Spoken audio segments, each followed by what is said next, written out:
The little girl's voice was so soft it almost disappeared beneath the hum of fluorescent lights and distant holiday music, yet the words hit him harder than any boardroom argument ever had. Mom says wishes don't work, can you help mine? The single dad CEO froze in the toy aisle, one hand resting on an expensive boxed drone he didn't remember picking up. If this story touches your heart even a little, don't forget to like this video and subscribe to the channel, because sometimes, stories like this remind us why kindness still matters. He hadn't planned to stop at the toy store that night. He never planned anything anymore. Since his wife had passed 3 years ago, life had become a strict schedule of meetings, late dinners, and coming home to a quiet house where his son was already asleep. Toys were purchased online, wrapped by assistants, and placed under the tree with no real thought behind them. But that evening, something pushed him through the store doors, as if his feet had their own memory of what life used to be like before success became heavier than joy. The girl stood beside a nearly empty shelf of dolls, clutching a worn pink scarf around her neck. She couldn't have been more than 8. Her shoes were scuffed, her jacket too thin for winter, and her eyes carried a seriousness that children shouldn't have to learn so early.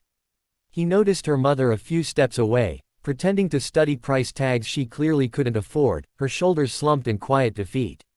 "What kind of wish?" he asked before he could stop himself. His voice sounded unfamiliar, gentler than the one his employees feared. The girl hesitated, then looked down at her hands. "I wished that Mom wouldn't cry at night anymore. And that she wouldn't say, 'Maybe next time,' when I ask for things."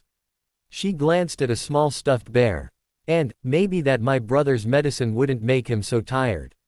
The words settled in his chest like stones. He thought of his own son, healthy, safe, surrounded by more than enough.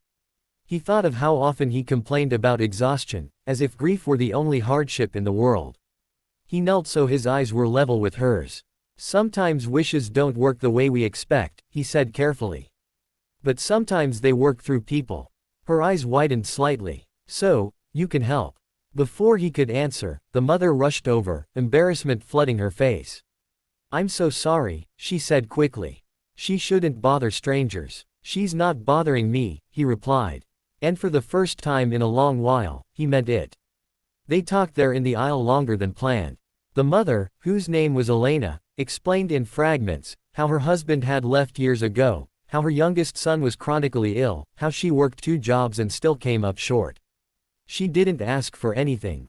In fact, she kept apologizing, as if honesty itself were a burden she shouldn't place on anyone else.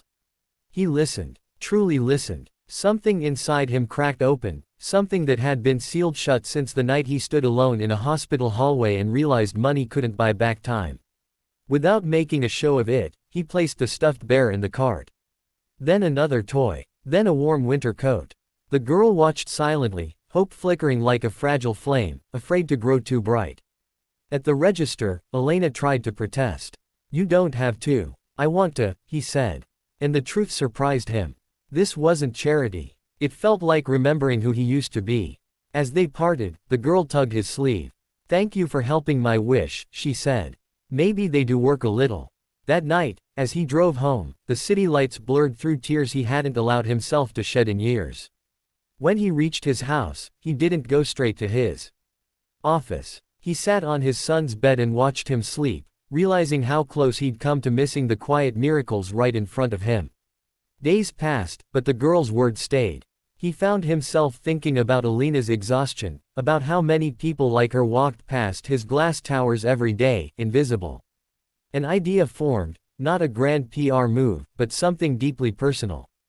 He began funding a small program through his company, quietly covering medical costs for children whose families were drowning in bills. He never attached his name to it. Weeks later, he returned to the same toy store, unsure why. Near the entrance, he heard laughter. The girl ran toward him, healthier, brighter, her brother beside her, no longer pale and shaking. Elena followed, eyes shining with gratitude she still didn't quite know how to express. "My mom doesn't cry at night anymore," the girl said proudly. "And my brother's medicine works better now." He smiled, feeling a warmth he hadn't felt since before grief rewrote his life. "Sounds like your wish did work." She shook her head seriously. "No," she said. "You did." As they said goodbye, he realized something profound. Being a CEO hadn't saved him from loneliness. Being a single dad hadn't taught him how to heal. But a child's simple wish had reminded him that purpose isn't found in power, it's found in showing up when someone dares to ask for help.